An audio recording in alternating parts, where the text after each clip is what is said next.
것처럼 에스겔서 38장과 39장은 성경에서 가장 어려운 내용 중에 하나라고 말씀을 드렸고, 아직껏 가장 성경에 대해서 능통하고 또 잘 아시는 분들조차도 확신 있게 38장, 39장을 이렇게 정확하게 주해하거나 강론하거나 또는 해석하는 그런 분들이 없다는 말씀을 드렸었습니다. 그래서 우리가 한 가지 조심해야 될 것은 일단 우리가 기록된 그대로 믿는 자세가 제일 중요하다. 그래서 여기에 나와 있는 이 곡과 마곡의 전쟁, 보통 일반적으로 그렇게 얘기를 하는데, 사실은 계시록 20장에 나오는 곡과 마곡의 전쟁은 천년왕국 끝나는 무렵에 기록되어 있기 때문에 시기적으로 아무런 문제가 없습니다. 근데 여기 에스겔서 38장, 39장에 기록되어 있는 것은 이게 곡이라고 하는 한 인물이 마곡이라고 하는 그 나라를 통치하는 자로, 그 다음에 메섹과 두발의 또 한 통치자로 이렇게 기록되어 있기 때문에 시기적으로 이게 지금 어느 시점인지, 또 마곡이라고 하는 나라가 지명이 지금 현재까지 역사상 지구상에 한 번도 존재해 본 적이 없기 때문에, 또 곡이라고 하는 그 지명도 마찬가지, 인물도 마찬가지. 다만 영국의 신화에 보면은 영국이라고 하는 이 브리티시 아일랜드죠. 이 영국이라고 하는 그 땅을 통치하는 그 영웅 또는 거인의 이름으로 곡과 마곡이 등장한다는 것, 이 신화의 인물이라고 하는 것 이외에는 우리가 정확한 어떤 그 정보를 얻기가 어렵다. 그래서 우리가 조심해야 될 것은, 하나님께서 언젠가 이 곡이라고 하는 인물이 이름을 가지고 등장할 것이고, 또 마곡이라고 하는 그 나라가 또는 어떤 그 지명이 이 역사상 언젠가 때가 되면 하나님의 예언이 성취가 될 때에 등장할 것이다 라는 것을 우리가 믿을 뿐 함부로 추측하거나 추정할 이유가 없다, 이렇게 말씀을 드렸죠. 그래서 그 1948년 이전까지의 지도를 보면 이스라엘이라고 하는 국명은 지도에 안 나오죠. 1948년 5월 14일 날 나라가 생겼기 때문에 그 이후에 나온 지도에만 이스라엘이라는 국명이 나올 것이고, 그 이외에도 인명도 그렇고요, 지명도 그렇고, 특히 국가 이름도 그렇고 자주 역사를 보면은 뒤바뀌어 왔기 때문에 성경에 나와 있는 지명은 우리가 일단 지금 현재 우리가 모르더라도 있는 그대로 받아들이는 것이 제일 좋겠다, 이렇게 말씀을 드렸습니다. 말씀드린 것처럼 이스라엘이라고 하는 국명도 최근에 50년 정도밖에 안 된 세월에 생겨난 것이고, 또 예루살렘이라고 하는 이 도시의 이름도 중간에 엘리야 카피톨리아인가요? 이 지명이 여러 번 이름이 바뀌었었어요.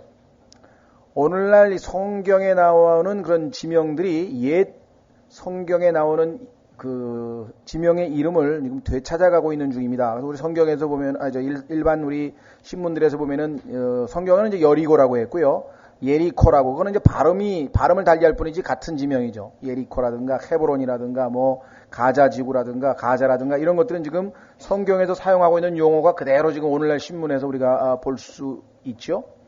그래서 그와 같은 그 지명이나 인명이 이 세상에 다시 등장하게 될 것이라고 하는 것을 우리가 그냥 믿고 기다려야지, 하나님께서 이디오피아, 이집트, 리비아, 그 다음에 이런 나라들은 지금 현재 사용되는 지명을 그대로 성경에 기록했는데 갑자기 마곡은 러시아다, 이렇게 지금 주석을 달아놓으면은 그거는 요즘 말로 오버해버린 게 아닌가, 이렇게 생각이 됩니다.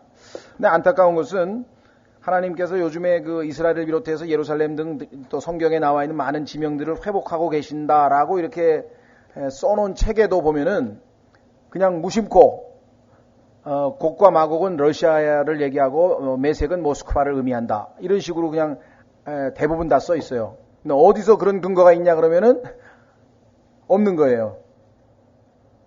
그래서 우리가 이 38장, 39장은 하나님께서 현재까지 우리에게 계시해 주시는 정도에서 멈추고, 또 더 필요한 거는 하나님께서 더 알려주실 때까지는 우리가 더 하나님보다 더 앞서 나가지 말자 이렇게 말씀을 드렸었습니다. 자, 그래서 우리는 지난 시간에 뭐 충분하진 않지만요, 어쩔 수 없죠. 지금 현재 우리가 아는 범위 내에서 에스겔서 39장 16절까지 우리가 살펴봤습니다.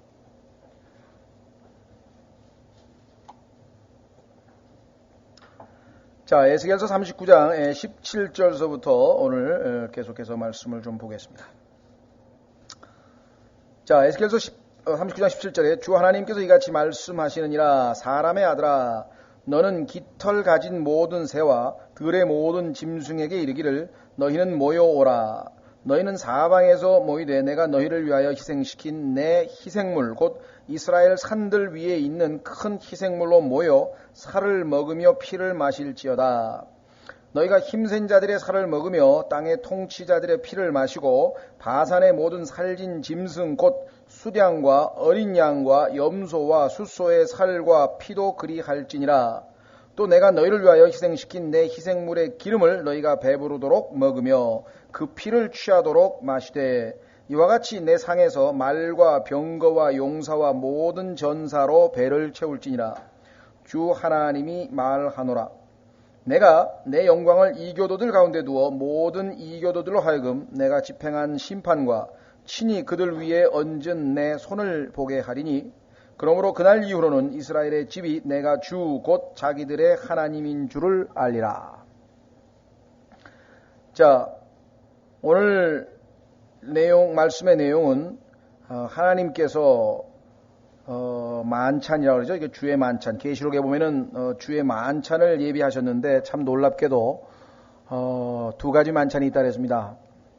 예수 그리스도의 혼인 잔치, 혼인 인식이 위에서 하늘에서 끝나고 지상에 내려와서 이제 혼인 만찬이 이제 준비돼서 소위 말하면 잔치라고 우리 보통 얘기하죠. 혼인 잔치가 벌어지는 것은 구원받은 하나님의 가족 모두에게 베풀어지는 그런 주의 만찬인데 반대로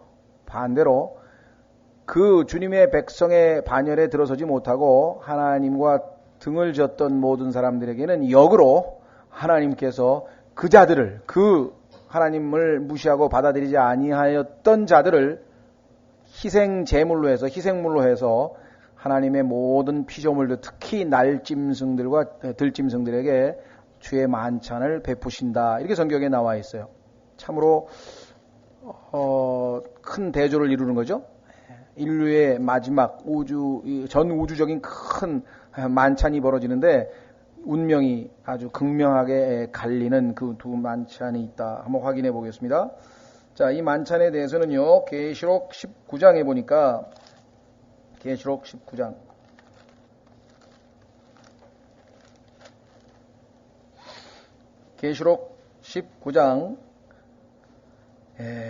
소위 말하는 아마겟돈 전쟁이죠. 아마겟돈 전쟁이 다 끝마친 다음에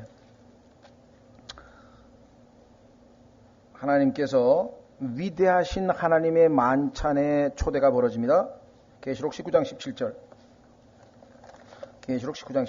또 내가 보니 한 천사가 해안에 서서 하늘 한가운데로 날아가는 모든 날짐승을 향하여 큰 음성으로 외쳐 이르되 와서 위대하신 하나님의 만찬에 모여 왕들의 살과 총대장들의 살과 용사들의 살과 말들의 살과 말탄 자들의 살과 자유로운 자나 매인 자나 작은 자나 큰 자를 막론하고 모든 사람의 살을 먹으라 하더라. 또 내가 보매 그 짐승과 땅의 왕들과 그들의 군대들이 함께 모여 말 타신 분과 그분의 군대를 대적하여 전쟁을 하더니 짐승이 잡히고 또 그 앞에서 기적들을 행하던 거짓 대언자도 그와 함께 잡혔으니 그는 짐승의 표를 받은 자들과 그의 형상에게 경배한 자들을 기적들로 속이던 자라. 이 둘이 산채로 유황으로 불타는 불못에 던져지고 그 나머지는 말 타신 분의 칼 곧 그분의 입에서 나오는 칼로 죽임을 당하니 모든 날짐승이 그들의 살로 배를 채우더라. 자, 그래서 하나님의 만찬이 다름 아닌 이 하나님을 대적한 자들에 대한 심판과 그들을 날짐승들에게 희생물로 하나님께서 제공하시는 것, 이것으로 되어 있습니다. 자, 여기에 대해서는 예수 그리스도께서도 언급을 하신 바가 있죠. 자, 마태복음으로 가보겠습니다. 마태복음 24장.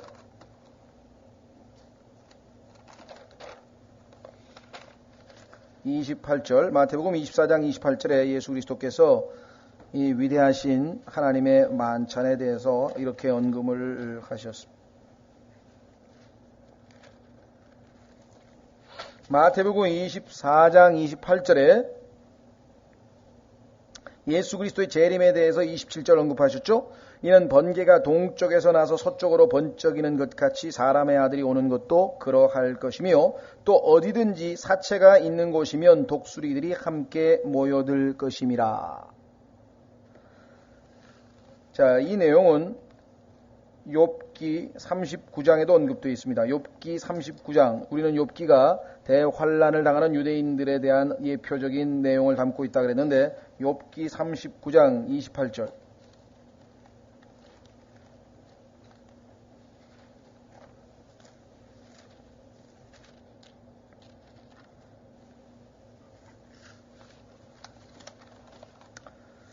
욥기 39장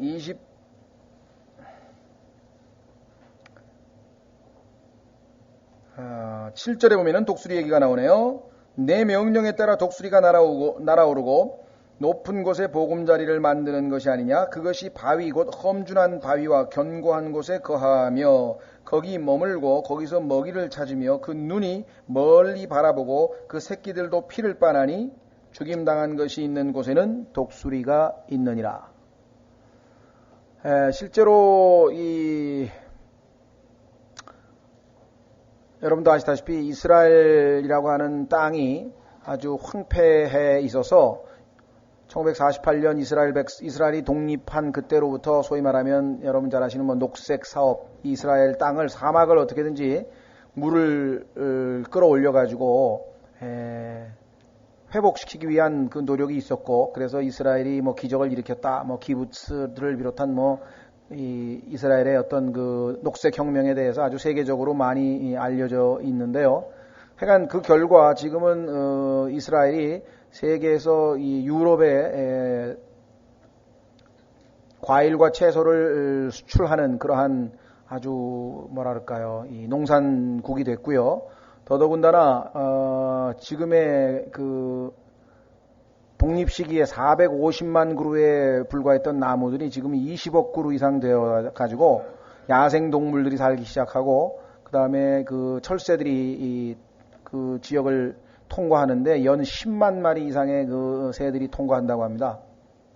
뿐만 아니라 그 지역의 그 독수리, 매, 이런 종류, 맹금류, 소위 말하면 이 사람의 시체를 뜯어먹고 사는 그러한 동물들이 지금 아주 있고, 더더군다나 그 독수리들이 주로 보통 바위 틈에, 그 다음에 이 절벽 같은데 이렇게 보통 있는데, 이 셀라 페트라라고 하는 그 바위 도시의 틈틈이 아주 이 독수리들이 아주 자주 들락거리는 것이 목격이 돼서, 하여간 이 지역이 과거에 황폐했던 시절과는 달리 많은 새들이 왕래하는 그러한 지역으로 지금 변모되고 있다고 하는 것을 우리가 지금 상황을 알 수가 있습니다. 그래서 지금 점점 그와 같은 분위기가 조성되어 가고 있는 것이 아니냐 생각이 되는데요.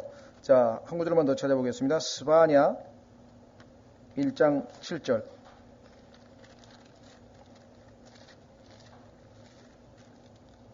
스바냐서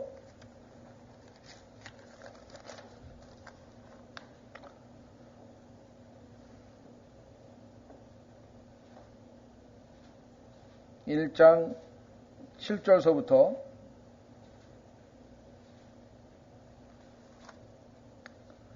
지금 우리가 보니까요, 그 희생물이라고 하는 말이 에스겔서 39장의 17절에서부터 지금 보니까 하나님께서 그 시체들을 마치 하나님 앞에 우리가 희생 제물을 바쳐서 바치는 것처럼 하나님께서 그 희생물로 마련하셨다 그랬는데, 스바냐서 1장 7절에 그 말씀이 나오죠. 너는 주 하나님의 눈앞에서 잠잠할지어다. 이는 주의 날이 가깝기 때문이요. 주의 날, 예수 그리스도의 재림 때인데, 또 주께서 희생물을 예비하시고 자신의 청할 자들을 초대하셨기 때문이니라.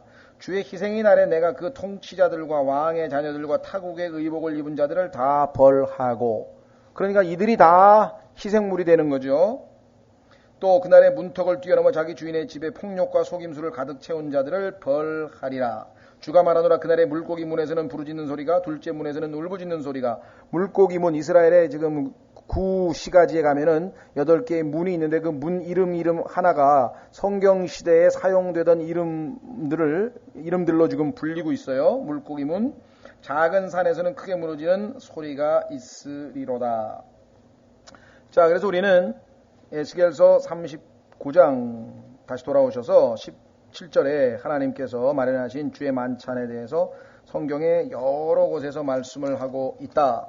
자, 다시 돌아오시면은 에스겔 39장 17절, 주 하나님께서 이같이 말씀하시니라. 사람의 아들아, 너는 깃털 가진 모든 새와 들의 모든 짐승에 이르기를 너희는 모여오라. 이게 하나님의 초청이죠. 만찬의 초청. 너희는 사방에서 모이되 내가 너희를 위하여 희생시킨, 나왔죠. 하나님께서 마치 희생물을 만들어 내 희생물 곧 이스라엘의 산들 위에 있는 큰 희생물로, 전쟁이 여기서 마지막에 벌어지겠죠. 이스라엘의 산들 위에 있는 큰 희생물로 모여 살을 먹으며 피를 마실지어다. 너희가 힘센 자들의 살을 먹으며 땅의 통치자들의 피를 마시고, 예외 없이 모든 사람이든 짐승이든 다 죽습니다. 가축이든. 보시면 바산의 모든 살진 짐승 곧 수량과 어린 양과 염소와 숫소의 살과 피도 그리할지니라. 자, 여기 바산이라고 하는 지명은요, 아직은 사용되고 있잖아요. 성경 시대에는 바산이라고 사용을 했고요. 오늘날에는 이 소위 말하는 골란 고원이라고 알려져 있는, 시리아가 차지하고 있다가 6.1 전쟁에서 이스라엘이 빼앗은 시리아로부터, 왜냐하면 그 갈릴리 바다가 있죠. 그 갈릴리 바다 위에 있는 고원인데 시리아가 그것을 이 물길이죠. 그 갈릴리 바다로 들어오는 물줄기를 차단해가지고 이스라엘로 하여금 아주 이 급수를 못 받게 해서 아주 이 고통을 주기 위해서 하는 바람에 할 수 없이 이제 전쟁이 일어났고, 그 전쟁을 하면서 이스라엘이 이걸 차지하게 됐었던 것을 우리가 잘 알죠. 그래서 지금 이스라엘에게 시리아 측에서는 지금 골란고원의 반환에 대해서 지금도 계속 요구하고 있는 걸 우리가 보게 되는데요. 자, 우선 신명기로 가시면은 이 바산이라고 하는 지역은 그러한 짐승들이 많이 살았던 지역으로 성경에 언급이 되어 있습니다. 신명기 32장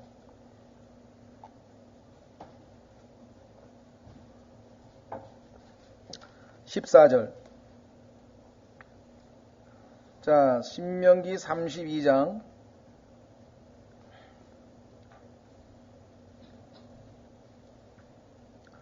'하나님께서 이스라엘을 가나안 땅으로 인도하셨는데 그 가나안 땅에서 하나님께서 어떻게 이스라엘을 돌보셨는가?' 그렇게 보면은 어디서부터 나오냐면요, 신명기 32장 10절부터 보십시오. 그분께서 그를 사막에서와 황폐함이 부르짖는 광야에서 만나시고 인도하시고 가르치시며, 광야 생활 40년 기억나시죠? 출애굽한 이후에 자신의 눈동자같이 지키셨도다. 독수리가 자기 둥지를 휘저으며 자기 새끼 위에 너풀거리고 자기 날개를 펴서 새끼들을 받으며 자기 날개 위에 그들을 엎는 것 같이. 하나님께서 이스라엘을 얼마나 자상하게 돌보셨는가를 얘기할 때 독수리가 새끼를 돌보는 것으로 비유하셨어요. 얼마나 쉬워요. 이와 같이 성경은 하나님께서 뭔가 어떤 그 진리를 계시하시려고 할 때 사용하는 방법 중에 이와 같은 쉬운 비유법, 뭐뭐 하는 것 같이. 새끼를 돌보는 독수리의 모습을 보면 이스라엘을 돌보신 하나님의 모습을 우리가 충분히 깨달을 수 있다. 12절, 주께서 홀로 그들을 인도하셨고 구름기둥 불기둥으로 인도하신 사실 우리가 쭉 알고 있죠. 이스라엘의 역사, 그분과 함께한 다른 이방신이 없었도다. 주께서 그로 하여금 땅의 높은 곳에서 타고 다니게 하시며 밭에 소출을 먹게 하시며 반석에서 꿀을 빨게 하시고 또 부싯돌 반독에서 기름을 빨게 하시며 14절, 암소의 버터와 양의 젖과 어린 양의 기름과 바산의 숫양과 염소와 기름진 밀을 먹게 하시고 또 4개의 포도의 순수한 피를 마시게 하셨도다. 이렇게 하나님께서 너무나 자상하게 돌보셨는데 15절 그러나 여수run이 기름짐의 발로 찼도다. 그러니까 우리에게는 하나님께서 우리에게 축복을 부어주실 때가 항상 문제죠. 그래서 고린도전서에서도 보면은 우리가 섰다 하는 순간에 넘어질 줄 조심하라. 우리가 영적으로 좀 힘들고 막 어렵고 그럴 때에는 타락하기가 좀 쉽지 않아요. 왜냐하면 하나님 앞에 매어 달려야 되고 막 간절하게 이렇게 되는데 뭔가 이렇게 느슨해지기 시작하는 순간부터 이제 모든 문제가 발생하죠. 자, 뭐 그 얘기를 하려고 하는 건 아니고 여기서 이 바산이라고 하는 지명이 뭐와 여러 수량, 염소, 기름진 밀 이런 거 연관이 돼 있죠. 그렇죠? 자, 그런데 이 성경이 쉽지가 않은 게 야, 그렇다면은 이게 바산의 짐승들에 대한 언급인가? 실제적인 짐승들의 얘기가 나와 있으니까 성경에. 그런데 시편 22편에 보면은 이게 또 아닌 것 같아요. 시편 22편에 보면은 바산의 황소란 얘기가 나와요. 한번 확인해 보겠습니다. 시편 22편으로 가보세요.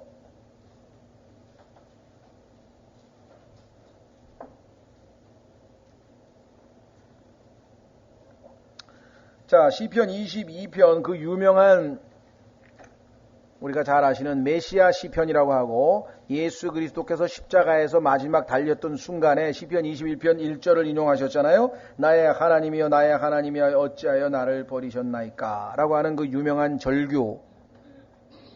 그것은 여러분과 저를 구원하시기 위해서 아들을 내어주신 것이죠. 자, 그런데 그 유명한 이 메시아 시편에 보면은 어디에 나오냐면요. 12절. 예수님께서 십자가에 달리셨을 때 12절 많은 황소들이 나를 에워싸며 바산의 힘센 황소들이 나를 둘러싸고 그들이 약탈하며 울부짖는 사자같이 나를 향해 입을 벌렸나이다. 나는 물같이 쏟아졌고 내 모든 뼈는 마디에서 어그러졌으며. 자, 이것은 십자가 처형을 당하는 것들에 대한 아주 직접적인 묘사라고 우리가 보통 많이 알려져 있죠. 내 심장은 밀초같이 되어 내장 한가운데서 녹았나이다. 십자가에 달린 사람들의 실제적으로 의사들이 보면은 이와 같은 현상이 일어난다고 합니다. 자, 어쨌거나 예수 그리스도께서 십자가에 달리셨을 때 실제적으로 사복음서를 읽어보니까 여기 나와 있는 것처럼 많은 황소들이 있었느냐? 사람들은 옆에서 구경을 많이 했죠. 황소들이 있었다는 얘기 없단 말이죠. 그 다음에 바산의 힘센 황소들이 둘러싸가지고 약탈을 했다 그랬단 말이에요. 울부짖는 사자같이 나를 향해 입을 벌렸나이다. 야, 이게 눈에 보이는 뭐가 아니고 보이지 않는 무슨 영적인 존재구나 라고 하는 것을 우리가 알 수 있겠죠. 그렇죠? 더더군다나 바산의 힘센 황소를 뭘로 비유했어요? 울부짖는 사자라고 바로 거기 13절에 얘기를 했는데 여러분과 제가 잘 아시는 것처럼 베드로전서 5장 8절에 보니까 마귀가 우는 사자처럼 울부짖는다. 야, 가만히 있어봐. 그럼 이게 뭔가 마귀와 연관이 되어 있는 거구나. 자, 성경을 성경으로 찾아갑니다. 그 다음에 뭐예요? 우리는 에스겔서 1장에 나와 있는 그룹, 그 다음에 에스겔서 10장에 나와 있는 그 두 장면을 비교해 봤을 때 마귀는 소와 관련이 있다라고 하는 사실을 지난번에 확인을 했잖아요. 그렇죠? 더더군다나 이스라엘이 출애굽기 32장에서 금송아지라고 하는 그 이방 신을 상징하는 금송아지를 섬기다가 하나님께 아주 반역을 했던 사건을 우리가 또 기억하고 있고, 이교도들 즉 예수 구약에서 여호와 하나님이 아닌 이방 종교를 섬기는 사람들의 그 종교에 보면은 소라고 하는 것은 항상 그들의 신 즉 사탄과 연관이 되어 있다는 사실을 우리가 성경을 통해서 이렇게 확인을 해 본다고 한다면 어쩌면 여기 에스겔 39장에 나와 있는 이 바산의 소들은 단순히 우리가 얘기하는 어떤 그 실제적인 짐승 소라기보다는 다른 어떤 그 영적인 존재일 가능성도 없지 않아 있다라고 하는 것이죠. 뭐 그렇다고 단정 짓는 건 아니에요. 잘 모르겠어요.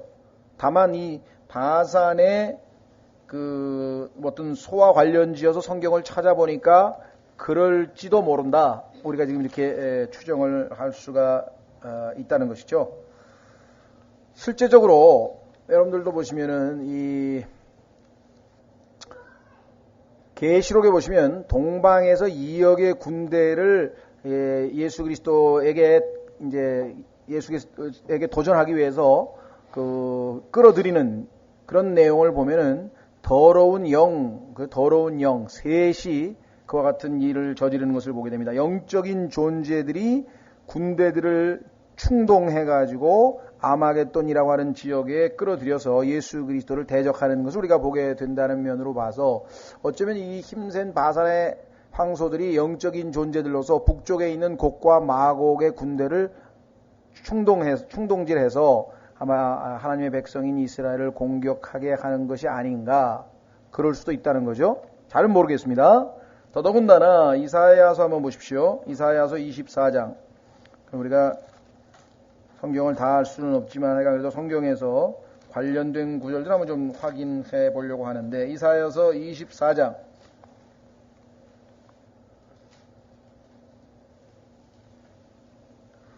자, 이사야서 24장 21절에 그날에, 그렇죠?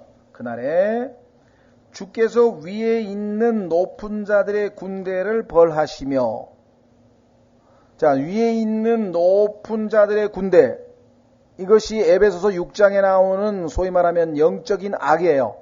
악한 영적 존재들이라고 하는 사실을 우리가 알 수 있는 근거는 뭐냐? 그 밑에 보세요. 땅에 있는 땅의 왕들을 벌하시리니, 그러니까 땅에 있는 땅의 왕들과 위에 있는 높은 자들이라고 하는 존재가 서로 다른 존재라고 하는 것을 여기서 확인해 보는 거죠. 그래서 하늘에 있는 악한 영적인 존재들에 대한 심판과 아울러 그들의 충동을 받아서 예수 그리스도를 대적했던 땅의 왕들까지도 이렇게 심판하시는 것으로 봐서, 자, 그 다음에 한 구절 더 보겠습니다. 골로새서 2장. 그러니까 지금 에스겔 39장 17, 18절에 나와 있는 그 바산의 황소가 영적인 존재들인지 실제적인 짐승인지를 우리가 단정을 못 짓지만 두 가지 가능성을 다 성경을 통해서 확인을 해본다.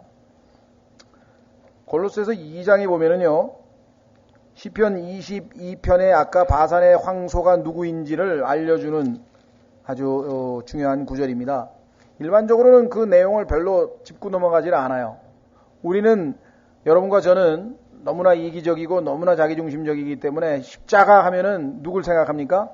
나를 대신해서 십자가에 달리신 우리 주 예수 그리스도. 늘 그것이 제일 중요하고, 그 다음에 나 때문에 저 고통을 당하신 예수님 때문에 우리도 마음이 참 어떨 때는 그렇죠. 나를 저렇게 사랑하셨구나. 내가 주님을 위해서 뭔가 해야 되겠다. 이와 같은 것들이 다 당연한 것이고 지극히 당연한 것이고 있어야 될 일이지만, 그러나 십자가 사건이라고 하는 것이 나만을 위한 것이 아니고 또 사람들만을 위한 것이 아니고 온 우주의 모든 근원인 죄악, 그 죄의 싹신 사망, 그렇죠? 그 다음에 그 사망의 또 원천자인 마귀, 이 모든 악을 제거하는 아주 엄청난 의미를 지니고 있는 거죠. 자, 거기 보시면은 골로새서 2장에 14절, 손으로 쓴 규례들, 곧 우리를 대적하고 반대하는 규례들을 지우시고, 여기서 더 이상 여러분과 저는 율법과는 아무 상관이 없다는 사실을 알게 됩니다. 그것들을 길에서 취하사 그분의 십자가에 못 박으시고, 그래서 우리를 완전히 자유롭게 해방시키셨기 때문에 여러분과 제가 다시 율법의 노예가 되어서 율법을 지키려고 속박을 당한다면 그리스도께서 우리에게 주신 자유를, 그죠? 포기하는 어리석은 짓을 저지르는 거죠. 그러한 자들에 대한 경고가 갈라디아서에 기록되어 있습니다. 자, 정사들과 권능들을 노약하사, 아까 그 바산의 힘센 황소들, 우리는 눈에 안 보이지만, 안 보였지만 그 십자가에서 지금 치열한 영적 전투가 벌어지고 있었다고 하는 사실을 우리가 보게 되는 거죠. 그렇죠? 그래서 모르겠어요. 이번 수련회 가셔서 아마 보실 분들은 한번 보십시오만은 계시록 슬라이드 하는 것 이렇게 보면은요, 이 십자가 달리는데 보면은 이 보이지 않는 바산의 황소들이 눈이 반짝반짝거리면서 주위에 다 그려져 있어요. 잘 보시면 저거가 바로 골로새서 2장에 나오는 바로 그 그림이구나. 보세요. 정사들과 권능들을 노략하사 십자가에서 그들을 이기시고, 치열한 영적 전투가 거기에서 벌어졌다는 사실 알죠? 드러내어 구경거리로 삼으셨느니라. 우리는 눈이 없어서 못 봤어요. 그런데 온 우주의 하나님의 군사들을 비롯해서 천사들과 하늘에서 다 내려다보시고 예수 그리스도의 승리를 축하하셨다는 거죠. 다 아주 그냥 마치 포로를 갖다가 쫙 사람들에게 왜 우리 전시하잖아요. 그렇죠? 로마에서 딱 전쟁에서 승리하면 포로를 뒤에다 쫙 태워가지고 이렇게 보여주듯이 이들이 지금 다 노략질 당한 것, 영적으로 예수 그리스도께서 승리한 것을 보여주셨다. 아마 재림 때에도 이들 영적인 존재들에 대한 심판이 아마 언급된 것일지도 모른다. 다시 에스겔 39장 돌아왔습니다. 자, 그래서 우리는 다시 19절, 20절 보겠습니다. 에스겔 39장 19절. 또 내가 너희를 위하여 희생시킨 내 희생물의 기름을 너희가 배부르도록 먹으며 그 피를 취하도록 마시되. 자, 우리가 요나서에서 봤듯이 하나님께서는요, 이 땅에 있는 뭐 짐승 하나라도 하나님께서는 그냥 이렇게 내버려 주시는 법이 없습니다. 그들의 먹을 것, 입을 것 다 챙기신다고 하나님께서 말씀을 하셨죠. 참새 한 마리도 그냥 떨어지는 게 아니기 때문에 이 온 우주를 지금 총체적으로 경영하고 계신 분.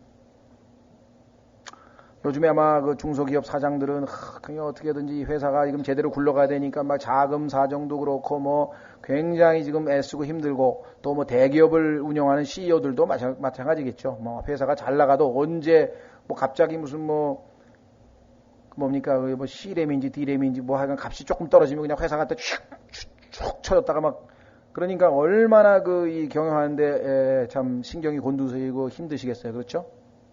월급 다 줘야 되고 뭐 비용하고 막 이러려면. 그런데 하나님께서는 이 세상에 그 셀 수도 없이 많은 짐승들, 생물들, 꽃 한 송이 피우는 것까지 이걸 그냥 모든 걸 지금 총체적으로 총괄하고 계신다는 걸 생각하면 참 그분의 그 전능하심이라고 하는 게 우리가 말로 전능해가지고 될 일이 아니라는 것. 자, 그래서 20절 이와 같이 내 상에서 말과 병거와 용사와 모든 전사로 배를 채울지니라 주 예수님이 말하노라.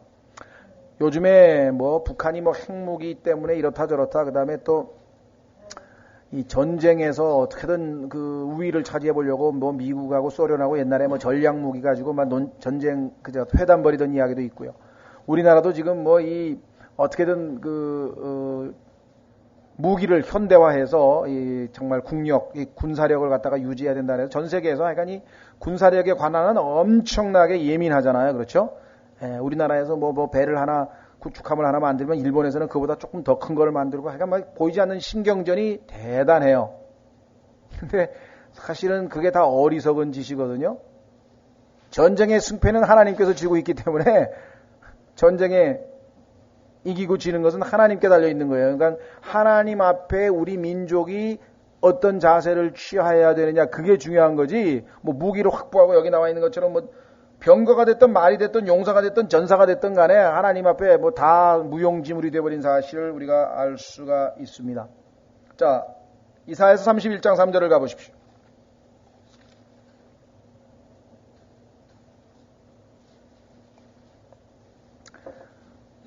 옛날에는 전쟁에 있어서 제일 중요한 그 군사력 중에 하나가 기병이었습니다. 기병, 그렇죠? 기병대. 환란 때가 지나고요. 전쟁이 몇 번 일어나서 아마 이 세상에 기름도 떨어지고 뭐 하여간 이 문명 세계가 아주 위축이 돼가지고 어쩌면 옛날 당시에 전쟁식으로 활을 쏘고 그다음에 칼을 쓰고 그다음에 말을 타고 전쟁할지도 모른다 그랬죠. 왜? 실제적으로 마지막 때의 모습이 그렇게 기록되어 있기 때문에. 그런데 하나님께서는 이스라엘 백성에게 그러한 군사력, 즉 말에다가 신뢰를 두지 말라고 하는 것을 여러 번 경고했는데 그 대표적인 경우가 바로 이사야 31장에 나와 있습니다. 보십시오. 이사야 31장 1절 화 있을 진저 도움을 구하러 이집트로 내려가는 자들이여. 이집트, 세상입니다. 세상. 영적으로 우리에게도 얼마든지 적용되죠. 여러분과 제가 뭔가 도움을 청해야 될 때 하나님께로 안 가고 세상에 도움을 청하러 할 때 그들은 말들을 의지하며 병거들이 많음으로 병거들을 신뢰하고 기병들이 심히 강함으로 기병들을 신뢰하며 이스라엘의 거룩하신 이를 바라보지 아니하고 주를 찾지도 아니하는도다. 그러나 놀랍게도 성경에서 이스라엘의 거룩하신 이는 전쟁의 사람이라 man of war 용사라고 출애굽기 15장 3절에 기록되어 있다는 사실. 2절 이사야 31장 2절 그러나 그분께서는 또한 지혜로우신즉 재앙을 가져오시고 자신의 말씀들을 취소하지 아니하시며 일어나사 악을 행하는 자들의 집을 치시고 불법을 행하는 자들을 돕는 자들을 치시리니 이제 이집트 사람들은 사람이요 아무리 이집트 사람들이 뭐 군사력이 강하고 뭐 훈련이 잘 되고 해봐야 사람에 불과하다 이거예요. 사람은 어떻게 됩니까? 성경에 보니까 호흡을 하는 자예요. 코로 숨을 쉬는 자들이기 때문에 코에다가 숨만 막으면 그냥 죽는 그런 나약한 존재죠. 자, 그 다음에 하나님이 아니며 그러니까 하나님이 아닌 이집트의 사람들을 왜 기대고 신뢰하고 의지하느냐? 그들의 말들은 육체요 영이 아니니라. 이집트에서 기른 말, 그 말이 아무리 명마가 되고 전쟁에서 크게 힘을 발휘하는 것 같지만 그러나 그들은 영이 아니야. 그럼 뭐야? 육체야. 총 맞고 칼 맞으면 죽어요. 그렇죠? 그런데 하나님의 기병은 어떤가 한번 보세요. 죄송합니다. 열왕기 하로 가보세요. 열왕기 하.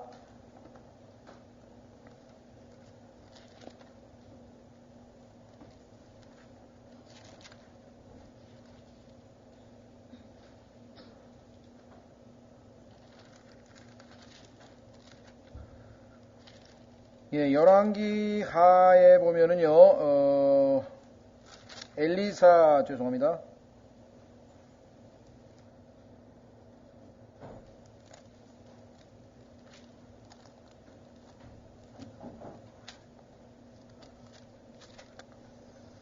열왕기 하, 죄송합니다. 제가 찾아보고요.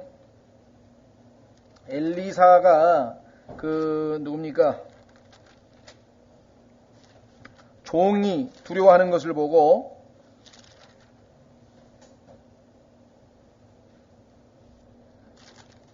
열왕기하 6장 열왕기하 6장이네요. 열왕기하 6장에 보면은 하나님의 군대가 나오는데 하나님의 기병은 영이에요. 영.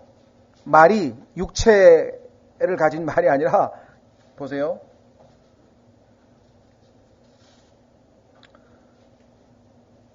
열왕기 하 6장에 보시면은요, 그때 이제 시리아 왕이 쳐들어와가지고 이스라엘이 위기에 처해 있으니까, 이때 이제, 보십시오. 14절. 그러므로 왕이 말과 병거와 큰 군대를 거기로 보내니 그들이 밤에 가서 그 도시를 에워쌌더라. 시리아 왕이 이제 군대를 보내가지고 이제 이스라엘이 포위됐어요. 하나님의 사람의 종이 일찍 일어나서 나가 보니 보라 군대가 말과 병거와 함께 그 도시를 에워쌌으므로 그의 종이 엘리사에게 이르되 아 슬프다 내 선생님이여 우리가 어찌하리까 하니 가보니까 그냥 졸지에 그냥 완전히 지금 포위를 당해가지고 절망에 가까운 절규를 하고 있어요. 그런데 엘리사는 어떻게 얘기합니까? 그가 대답하되 엘리사가 종에게 두려워하지 말라. 하나님께서 우리에게 요구하는 게 뭐예요? 사람을 두려워하지 말고 뭐예요? 군사력을 두려워하지 말고 그런 거 두려워할 필요 하나도 없다 이게. 왜냐? 보십시오. 하나님은 영이시니 하나님은 또 영이시고요. 하나님의 군대도 영으로 된 말이에요. 영적인 말이에요. 보세요. 어떻게 되어 있는가? 이는 우리와 함께한 자들이 그들과 함께한 자들보다 많기 때문이니라 하고 기도하이르되 주여 원하건대 그의 눈을 여시사 보게 하옵소서 하니 주께서 그 청년의 눈을 여심해 그가 보니 보라 불말과 불병거가 산에 가득하여 엘리사를 둘렀더라. 훨씬 많은 불말과 불병거가 있는데 이것이 바로 엘리야가 하늘로 타고 올라갔던 그 불병거를 이끌었던 그죠? 불병거와 말인데요. 그게 뭐예요? 셋째 하늘로 엘리야를 데리고 휴거를 시켰다 그러면은 그 말이 우리가 보는 땅에서 보는 육체적인 말은 아니잖아요. 그러니까 하나님께서는 그거는 이집트 말은 육체니까 영이 아니니까 그거에 대해서 도움을 내미면 어떻게 된다 그랬습니까? 이사야 31장 3절에 주께서 자신의 손을 내미시면 돕는 자도 넘어지고 도움을 받는 자도 쓰러져서 그들이 함께 멸망하리라. 자, 그래서 우리는 에스겔 39장에서도 주님께서 그러한 모든 군사력을 일시에 멸하시는 것을 우리가 보게 된다. 그래서 21절 에스겔 39장 21절에 내가 내 영광을 이교도들 가운데 두어 모든 이교도들로 하여금 내가 집행한 심판과 친히 그들 위에 얹은 내 손을 보게 하리니 그러므로 그날 이후로는 그날이 되기 전까지는 이스라엘이 여전히 사람을 의지하고 여전히 군사력을 의지하고 여전히 그래서 아시다시피 지금 누굽니까? 이 주변에 있는 국가들한테 평화조약을 체결하자고 해서 지금 손을 벌리고 그 다음에 지금 이스라엘도 세계에서 핵 보유 국가 중에 하나 아닙니까? 그렇죠? 예, 핵을 보유하고 있고 그런 거 의지하고 있는 거예요. 하나님께서는 그게 아니야 이제 보십시오. 이교도들로 하여금 심판을 통해서 이제 이스라엘이 의지해야 될 분은 하나님이시다. 그러므로 그날 이후로는 이스라엘의 집이 내가 주 곧 자기들의 하나님인 줄을 알리라. 이스라엘이 군사력을 가지고 또는 평화 조약을 체결해서 이 위기에서 이 험난한 세상에서 구출되는 것이 아니라 하나님의 도우심으로 말미암아 대환란에서 적그리스도의 박해로부터 구출된다고 하는 사실을 하나님께서 이제 알리시고 그 결과 이스라엘은 결국은 하나님 품으로 돌아온다. 23절 또 이교도들은 이스라엘의 집이 그들의 불법으로 인하여 포로로 사로잡혀 간 줄을 알리니 이는 그들이 내게 범법하였으므로 내가 내 얼굴을 돌려 그들에게 숨기고 그들을 그들의 원수들의 손에 넘겨주어 칼에 쓰러지게 하였음이라. 지금까지 이스라엘도 모르고 이방인들도 모릅니다. 어째서 이스라엘이 2000년 동안 여러분 아시죠? 지금도 그 이스라엘 역사에 대해서 많은 사람들이 많은 책을 썼지만 현상 또는 이 벌어진 사실을 설명할 수 있지만 어째서 선민이라 그러고 그렇게 하나님을만을 섬긴다고 하는 그 하나님의 백성 되는 사람들이 그렇게 많은 박해와 고난을 당하고 2000년 동안 떠돌이 생활을 하고 유랑민족이 됐는지에 대해서는 그 누구도 설명할 수 없죠. 그런데 예수님이 재림하셔서 하나님께서 이 땅에 오시고 나서야 비로소 이방인도 알고 유대인도 알게 되는 사실이 있는데 그것은 뭐냐? 하나님을 거역한 것에 대한 심판이었다. 보십시오. 에스겔서 39장 23절, 24절에 내가 그들의 23절 또 이교도들은 이스라엘의 집이 그들의 불법으로 인하여 포로로 사로잡혀간 줄을 알리니 이는 그들이 내게 범법하였으므로 내가 내 얼굴을 돌려 그들에게 숨기고 하나님께서 이스라엘이 아무리 위기 가운데서 독일에서 부르짖고 영국에서 부르짖고 프랑스에서 부르짖고 스페인에서 부르짖고 터키에서 부르짖고 전 세계에 흩어져 가지고 울부짖고 그래도 여기 보니까 특히 히틀러 같은 경우도 마찬가지고요. 기도응답을 안 하시고 얼굴을 숨기셨다 그랬어요. 내가 내 얼굴을 돌려 그들에게 숨기고 그들을 그들의 원수들의 손에 넘겨주어 칼에 쓰러지게 하였음이라. 하나님의 백성이 하나님을 반역해서 하나님께서 그들을 하나님 품으로 회개시키기 위해서 하나님께서 그들을 징계하셨구나. 그래서 이스라엘이 2000년 동안 저렇게 고난을 당했구나라고 하는 사실을 이제 알게 된다는 것이죠. 자, 내가 그들의 부정함과 그들의 범죄함에 따라 그들에게 행하였으므로 내 얼굴을 돌려 그들에게 숨겼느니라. 그러니까 범법과 범죄가 원인입니다.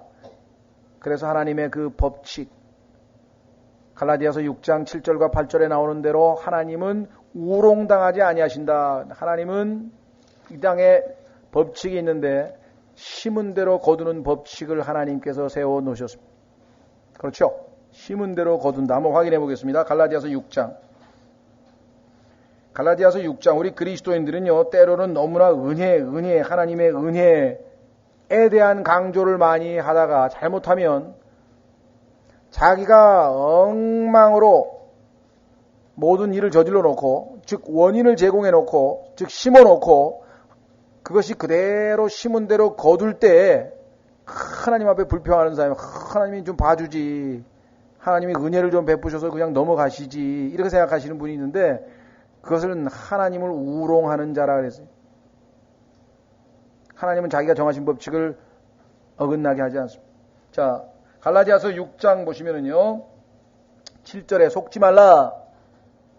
하나님은 조롱을 받지 아니하시나니 이는 사람이 무엇을 심든지 그대로 거둘 것임이니라. 자기 육신을 위하여 심는 자는 육신으로부터 썩는 것을 거두되 성령을 위하여 심는 자는 성령으로부터 영존하는 생명을 거두리라. 이 법칙은 만고불변의 법칙이라고 하는 사실입니다. 그렇죠? 하나님께서 이 법칙을 어기시면 어떤 일이 벌어질까요? 이 세상에 얼마나 큰 혼돈이 생기겠습니까? 1차적으로, 그렇죠? 야, 분명히 나는 수박을 심었는데 수박이 안 나오고 오이가 나왔다. 그럼 어떻게 되겠어요? 아니, 이상하다. 분명히 수박 심었는데 오이 나오고, 예? 복숭아 심었는데 포도가 나오면 어떻게 되겠어요? 이 땅에 얼마나 엄청난 일들이 벌어지겠나 한번 생각해 보십시오. 그것은 단지 영적인 법칙뿐만 아니라 실제적으로 하나님께서 정하신 것이 심은 대로 나오는 거예요. 심은 대로 나오는. 그렇죠?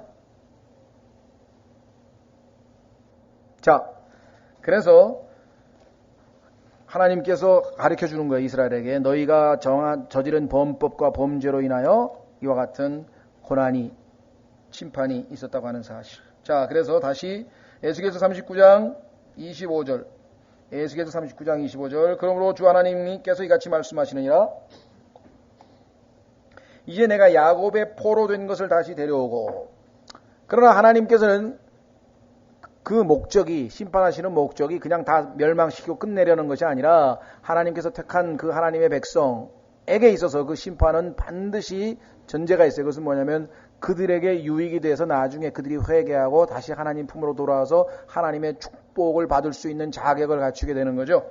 그래서 야곱의 포로 된 것을 다시 데려오고 이스라엘의 온 집에게 긍휼을 베풀며 내 거룩한 이름을 위하여 질투하리라. 자, 하나님께서는요, 한번 부르신 이스라엘 민족을 결코 버리지 아니하시죠. 자, 한번 확인해 보겠습니다. 로마서 11장.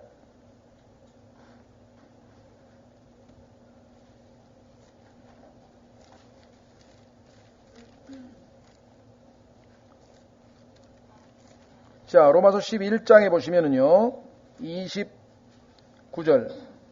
로마서 11장 29절. 우리가 보통 구원의 영원한 보장과 관련지어서 신약의 그리스도인들이 이것을 때로는 인용하기도 하는데요. 그러나 원칙적으로 보자면, 교리적으로 보자면 이 내용은 이스라엘에 대한 얘기입니다. 이는 하나님의 선물과 부르심에는 후회하심이 없기 때문이니라. 하나님께서 이스라엘을 부르셔서 그들로 하여금 하나님의 택함받은 백성으로 삼으신 것에 대해서 후회하심이 없고 결국은 그들로 다시 회복을 시키는 거죠. 자, 그 다음에 욥기 42장으로 가보겠습니다. 욥기 42장으로 가시면 깜짝 놀랄 만한 단어가 하나 써 있는데 그것이 바로 뭐냐면 포로로 사로잡혔다.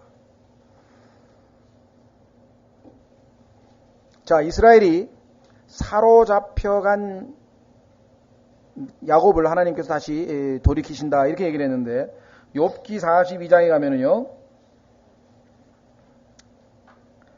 하나님께서 이와 같이 말씀하셨습니다.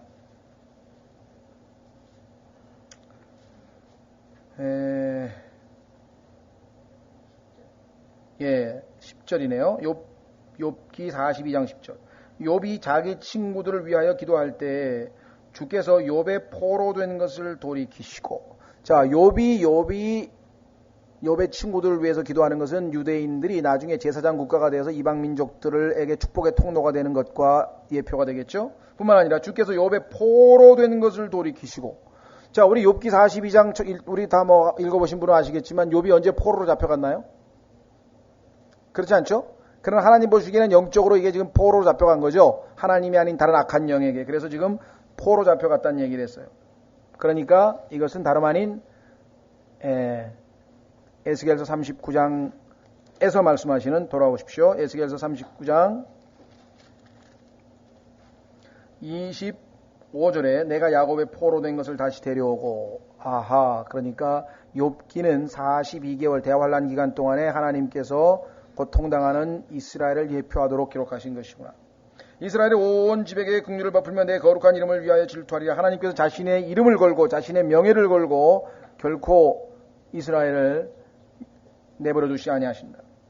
그들이 자기들의 수치와 자기들이 내게 범한 모든 범법을 담당한 뒤에 자기 땅에서 안전히 거하며, 왜 담당한 뒤입니까?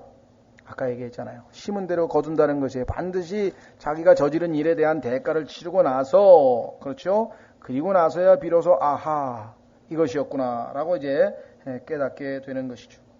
그러니까 이 땅에서 일어나는 모든 우리가 보기에는 나쁜 일들, 그것이 전쟁이 됐던, 그것이 슬픔이 됐던, 그것이 고통이 됐던, 그것이 죽음이 됐던, 뭐가 됐든 간에 그러한 모든 것들을 하나님이 허락하시는 목적은 여기 뒤에 나와 있어요. 자, 담당한 뒤에 자기 땅에서 안전히 거하며, 이것이 궁극적인 목적이었죠. 이스라엘로 하여금 하나님 품으로 돌아와서 그들을 두렵게 하는 자가 없을 때에 곧 내가 그들을 다시 백성들에게서 데려오고 그들의 원수들의 땅에서 그들을 모으며 또 내가 많은 민족들의 눈앞에서 그들 가운데서 거룩히 구별될 때, 이것이 하나님께서 최초로 이스라엘을 선택했던 바 그 목적이었어요.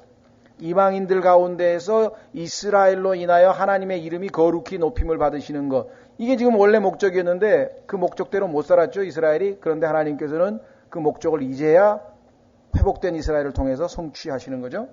28절, 그들이 내가 주 곧 자기들의 하나님인 줄을 알리니 나는 그들을 이교도들 가운데 포로가 되어 끌려가게 하였으나 다시 그들의 땅으로 그들을 모으고 다시는 그들 가운데 하나도 거기에 남겨두지 아니한 자니라. 이것이 미래적 사건이라고 하는 것을 우리가 쉽게 이해할 수 있는 것은 하나도 거기에 남겨두지 아니한다. 그러니까 전 세계에 있는 유대인이란 유대인은 하나도 남기지 아니하고 전부 다 이스라엘 하나님이 약속하신 그 땅에다가 거주하도록 하시겠다. 자, 비록 우리가 1948년 5월 14일을 기점으로 해서 정말 이스라엘에 폭발적으로 많은 이민들, 전 세계에서 유대인들이 지금 자기 고국으로 몰려오고 있고, 지금도 뭐 유명한 텔아비브라고 하는 벤구리온 공항이라 그러죠. 벤구리온 공항에는 전 세계에서 지금도 밀려드는 이스라엘 고국을 나는 이제 이스라엘 땅에서 살겠다, 가나안 땅에서 살겠다고 돌아오는 많은 유대인들이 있습니다만, 아직도 전 세계 1800만이라고 하는 사람도 있고 2100만이라는 사람도 있고 그런데요, 아직도 절반도 지금 다 돌아오지 못했습니다. 600만 정도 지금 돌아왔다고 얘기를 하는데, 그러면 3배 이상이 넘는 1800만 명이 지금 몇 명이 지금 전 세계에 아직도 흩어져 있다는 얘기잖아요. 그러나 환란이 점점 심해지면서 점점 하나님께서는 이스라엘 백성들을 다 본토로 다 귀환시키실 것이고, 예수님 재림하실 때는 한 명도 안 남기고 완전히 다 원래 하나님께서 아브라함에게 주시겠다고 약속했던 그 땅으로 불러 모으시겠다. 29절, 내가 다시는 내 얼굴을 돌려 그들에게 숨기지 아니하리니 이는 내가 내 영을 이스라엘의 집 위에 쏟아 부었음이니라. 자, 두 가지를 우리가 참고해야 될 것 같은데요. 여러분들 잘 아시는 것처럼 얼굴을 숨긴다고 하는 것은 하나님께서 신명기 레위기에서부터 반복돼서 말씀하셨어요. 즉 하나님의 백성이 하나님의 말씀을 잘 안 들으면 하나님께서 고개를 돌려버리시겠다. 그러면 찾아와서 고통스러울 때 기도하고 도움을 달라고 할 때 하나님께서 반응 안 하시겠다고 여러 번 말씀하셨거든요. 그 약속대로 하나님께서 지금 2000년 동안 지금 얼굴을 숨기시고 계시다가 얼굴을 돌려버리셨다가 이제 때가 참에 하나님께서 다시 이제 얼굴을 돌리시는 거죠. 그렇죠? 그렇죠. 자, 이 구절은요, 자, 한번 확인해 보겠습니다.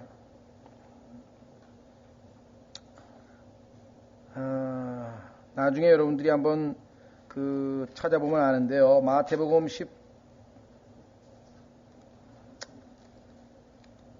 13장 44절. 마태복음 13장 44절을 보시면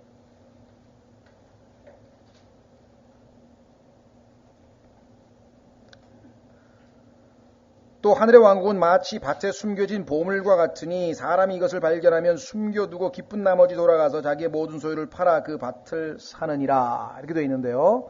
자, 여러분 나중에 우리가 더 공부할 기회가 있고 또 이미 공부하신 분들은 아시겠지만 하나님께서 이스라엘을 treasure, 아주 특별한 보물로 삼으셨다고 하는 얘기가 성경에 기록되어 있고요.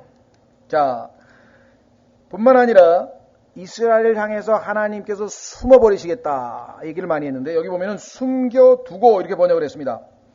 물론 앞에 나오는 그 which라고 하는 관계대명사가 목적어로 작용할 수 있어서 문법적으로 숨겨두고 해도 가능할 수 있어요. 그러나 얼핏 보면은 그렇게 보이지만 그 which라고 하는 그 보물을 받는 관계대명사는 hath found, 발견했다라고 하는 것에 걸리는 1차적으로 목적어고, he hideth 라고 했을 때 이 숨는다고 하는 것은 자동사로도 쓸 수가 있어요. 그리고 교리적으로 보자면 오히려 숨는다는 말이 더 맞아요. 예수님께서 이 땅에 오셔서 이스라엘을 발견했죠. 그러나 예수님은 2000년 동안 숨어버리셨죠. 그 다음에 이제 찾으러 오시잖아요. 그렇죠? 여기 나와 있는 것처럼.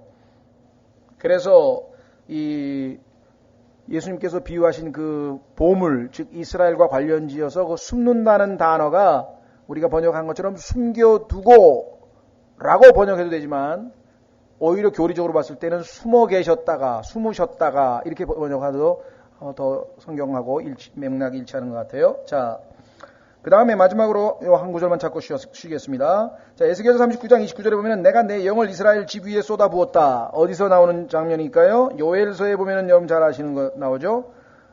마지막 순간에 이스라엘이 어떻게 회개를 하느냐. 자, 보십시오. 요엘서, 그 유명한 요엘서 2장.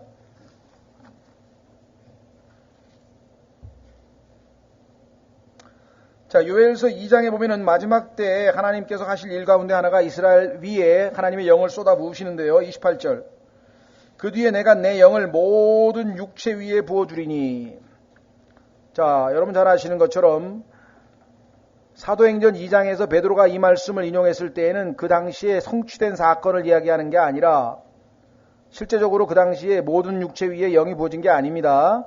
이스라엘의 12제자에게만 영이 부어졌던 것이죠. 그 다음에 너희의 아들, 딸들은 태어나며, 그때 그런 사건이 없었죠. 너희의 늙은이들은 꿈을 꾸고 그런 사건도 없었죠. 너희의 젊은이들은 환상들을 보리라. 또 그날들에 내가 내 영을 남종과 여종들 위에 부어주며 하늘들과 땅에서 이적들을 보이리니 곧 피와 불과 연기구동이라. 피와 불과 연기기둥도 그때 없었죠. 사도행전 2장에. 그러니까 오해하지 마시고요. 자, 그래서 여기서 이때 어떤 영이냐 한 구절 더 찾고 마칩니다. 몇 장 더 넘기시면은 스가랴서 12장에 보면은 하나님께서 이 영을 부어 주셔야 비로소 이스라엘이 회개하게 됩니다.